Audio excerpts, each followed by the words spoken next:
What's up everybody, this is Boywithafishtank, and as you can see I'm actually acclimating my new clarkii clownfish.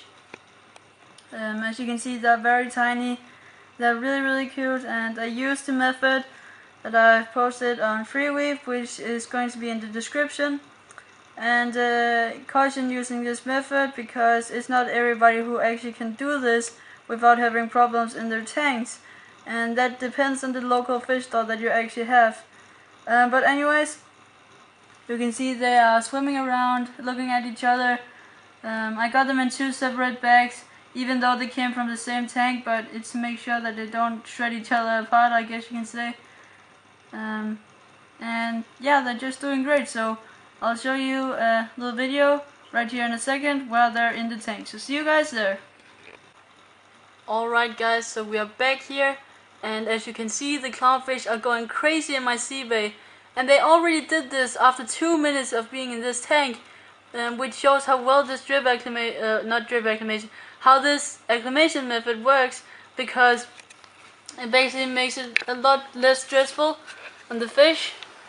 And they were also eating. I just fed them some cyclopees, and they have been going completely crazy.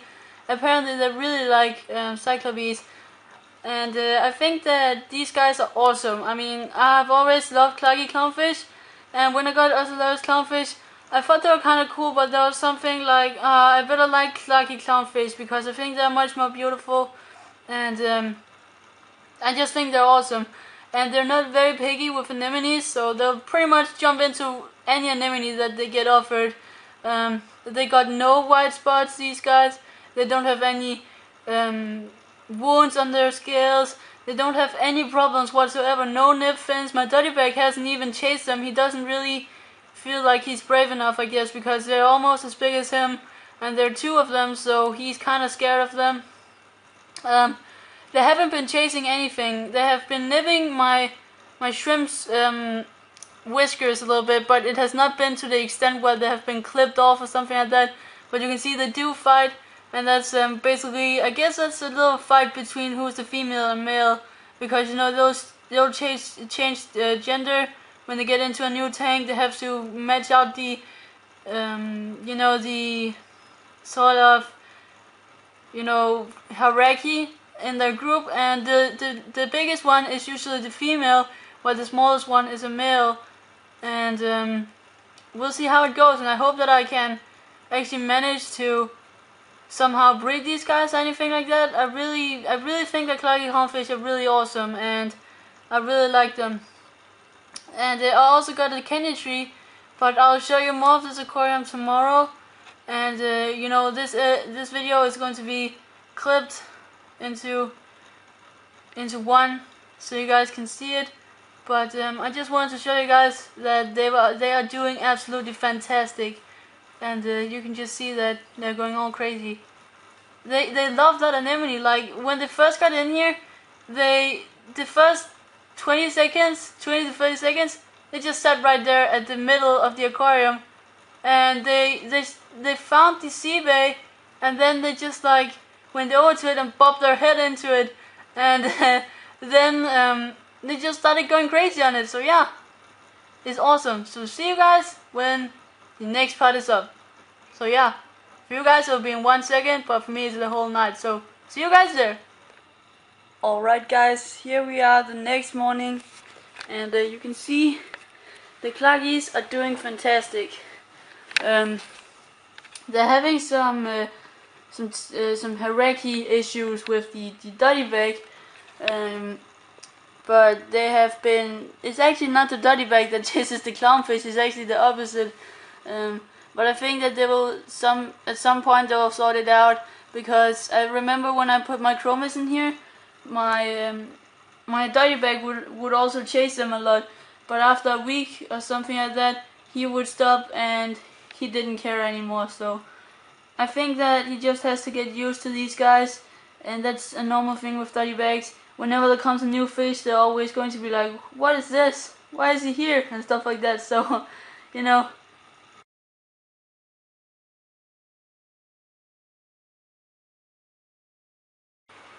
What's up everybody, this is Boywithafishtank, and today I'm bringing you a little update on the Nano Reef tank.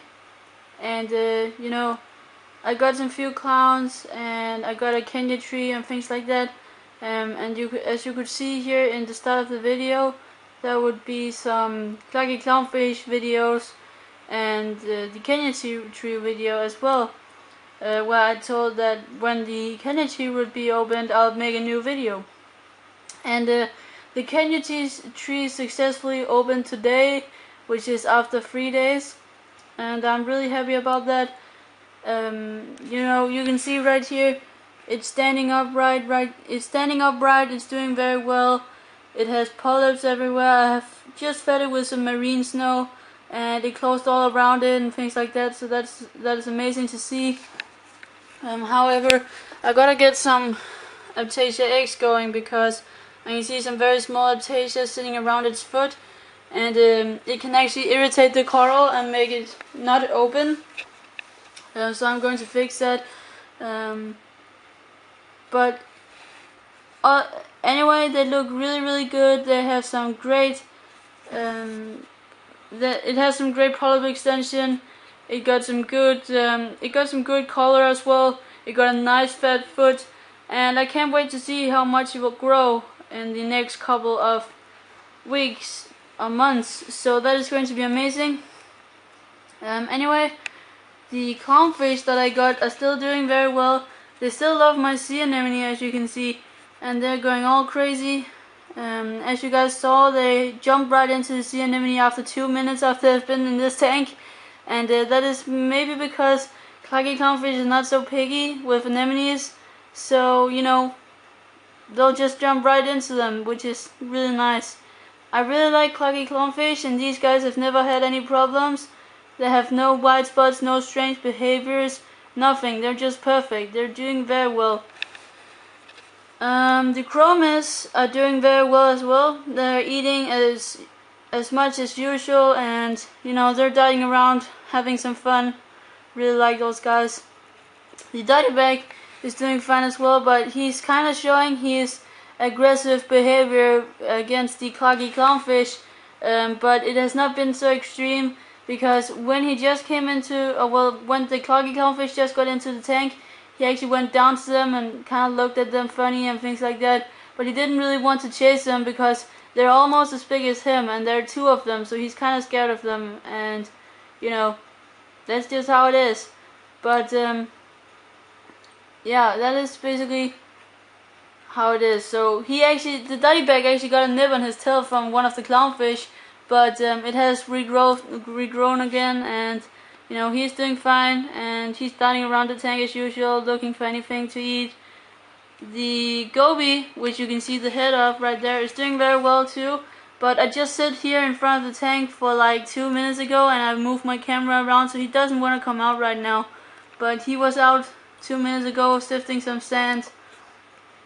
So he's doing very well as well. I actually managed to feed him, and I had some problems with feeding him the first couple of days, but I figured out that I actually have 3 methods of feeding this Goby, and one of them is that I take some mysis shrimp, I fall them out into some water so that they sink to the bottom, I dip them in some garlic and things like that, and then I basically take a syringe and I like inject them into the sand, and there will be these bubbles of mysis shrimp, and he'll go around and sift the sand, and when he gets those in his mouth, he'll eat them like it's live food, and he'll basically eat them and think, this is food.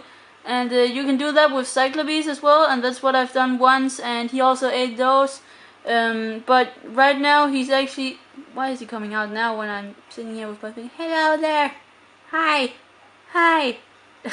He's just sitting there. But you know, he actually eats a lot of pellets, and now he comes out. He actually eats a lot of pellets, and that kind of wonders me, because I've heard a lot of people who have trouble with feeding their gobies and that they don't eat anything else than mysis shrimp, but mine apparently also eats pellets. Maybe it's used to that from the store, I don't know, but just look at that.